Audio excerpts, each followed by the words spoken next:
Welcome to the Deep Dive. Today, you're joining us as we unpack the burgeoning career of Morgan Rogers. He's a name you've probably heard quite a bit recently in the football world. Definitely generating some buzz. Yeah, exactly.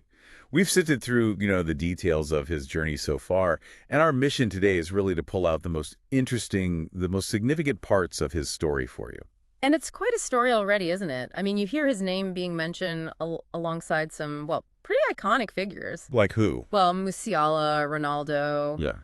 even Wayne Rooney, that kind of praise. Wow. Okay, yeah. So what's behind that?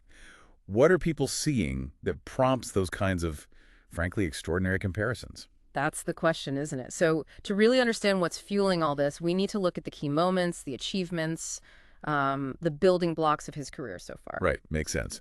Okay, so let's start right at the beginning then. Where did the Morgan Rogers football story actually kick off? Well, like a lot of professionals, it started really young. He was actually spotted by a West Brom scout when he was just 7 years old. 7. Wow. Yeah.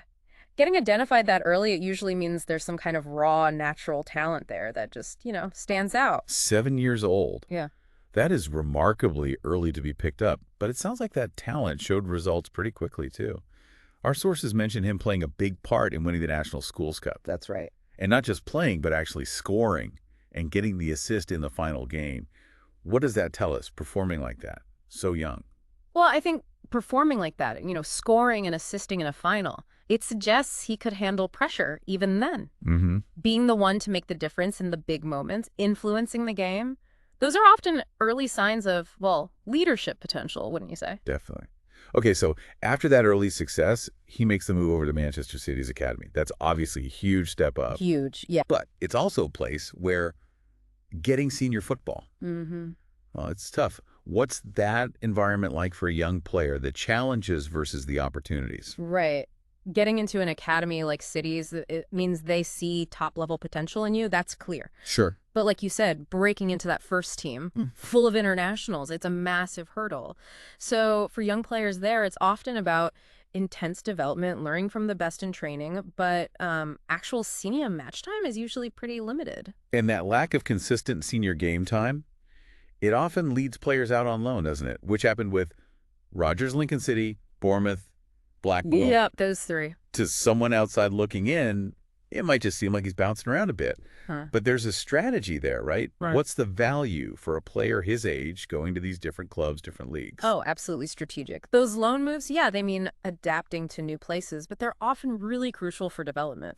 Well, each club has its own way of playing, doesn't it? Yeah. Different expectations. Lincoln might have been more direct, maybe more physical. Right. Whereas Bournemouth, perhaps more focus on keeping the ball, tactical setups, experiencing those different football cultures. It just broadens your understanding. It forces you to adapt. Yeah, vital trait. Exactly. Vital for a long career. So after those loans, we see him really step up at Middlesbrough. And then comes the big move to the Premier League with Aston Villa. Yeah, that was a significant transfer. For a decent fee, too, potentially rising to, what, £15 million? That jump from the Championship to a Premier League team investing that much, it says a lot about the progress he made. What clicked at Middlesbrough to convince Villa he was ready? Middlesbrough seems like it was, a really key time for him. He got consistent first-team football there at a good competitive level. Right. And crucially, he showed he could really impact games in attack. Became one of the top scorers in the EFL Cup, for instance. Ah, right. Tangible results. Exactly. That kind of output, scoring goals at that level, it's concrete evidence. It shows clubs like Villa, he has the potential to, do that in the Premier League too. Okay. Now, let's switch gears a bit to his international career. He's pretty much been involved with England all the way up, hasn't he? Since the under-15s. Yeah, consistently selected through the age groups. What does that tell us? Being picked year after year by the England setup. Well, it shows that the coaches and scouts within the FA have consistently seen him as, a player with real potential for the future. Right. It means he's been getting high-level coaching, exposure to international games right from a young age. That's invaluable, really. And there was a definite standout moment on that international stage, scoring a hat-trick against Belgium at under-17 level. Yeah, that gets noticed. Definitely. Yeah. I mean, against a strong football nation like Belgium, too. What does a performance like that suggest about his ability? A hat trick internationally, especially against a team like Belgium, who always produce quality players. That's a big statement. It shows the goal scoring, obviously, but also composure, clinical finishing under pressure. Those are the moments that can really put a young player on the map. And now, fast forward, he's broken into the senior England squad. That's the pinnacle for an English player. Looking at his journey, what do you think were the key things that got him there? Reaching the senior squad. Yeah, it's a mix of things, isn't it? Like what? Consistent high-level performances for his club, first off, showing he can handle the Premier League week in, week out. Okay. And also showcasing the specific skills and attributes that the England manager is looking for at that particular time. It's really a testament to his hard work, his development, and ultimately, the impact he's having. So for listeners who maybe haven't seen a lot of him play, how would you describe him? What are his main strengths, his playing style? Physically, people often point to his strength. He's dynamic, makes these powerful runs with the ball and off it. And he's got really good ball control too. Helps him in tight areas, helps him beat players. It's that combination, really the physical side and the technical skill, makes him dangerous. And we mentioned his versatility earlier, playing across the front line. How much does that help in today's game? Oh, hugely important. Modern football tactics, they demand flexibility. Yeah. So a player who can slot in effectively in different attacking spots, that gives the manager so many more options. Team selection, changing things during a game.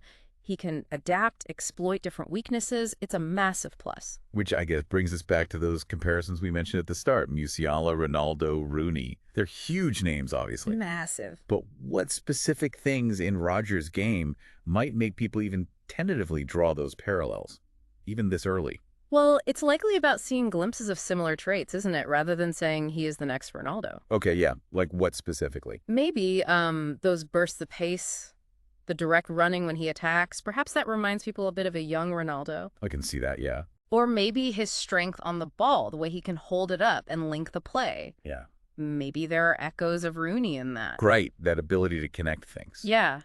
And the Musiala comparison, that might come from his agility, close control in busy areas. Yeah. Creating chances through clever dribbling or passes. Interesting. So it's picking out specific qualities. Exactly. Identifying similar core strengths and, importantly, the potential.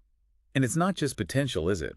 The numbers seem to back up his progress. We hear about him scoring goals consistently right through his career, even back in youth football. Yeah, the record seems pretty consistent. Does that suggest he just always had that knack, that natural goal-scoring instinct? Scoring consistently at any level, it's a pretty good sign, isn't it? Sure. It suggests he just understands attacking movement, when to arrive, how to finish, and doing it across different age groups, different levels.